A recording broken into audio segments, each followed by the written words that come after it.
Така, това ли е бъдещето на пътуванията? Нискотарифни авиокомпании може да въведат места само за правостоящи още до година. Това е икономическа мярка, която със сигурност ще раздели мнението на пътуващи, но няколко бюджетни авиокомпании се съобщават, че планират да въведат опция за места само за правостоящи. Ако са по 20 паунда билет, теко 2 часа ще пътувам от Англия до Париж. Един час.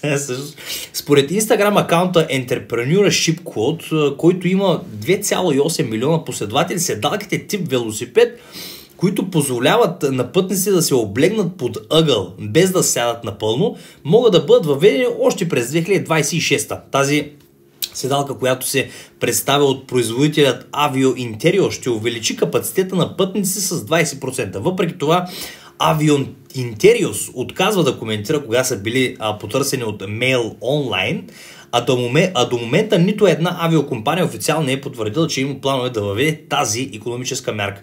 Изправени седалки се наричат Skyrider 2.0 и първоначално бяха представени на изложението Aircraft Interiors Expo 2018 в Хамбург. Седалките в стил конско седло са подобрена версия на концепцията, която компанията се опита и не успя да лансира през 2010. Според мен въобще не са напрягайте да успеете.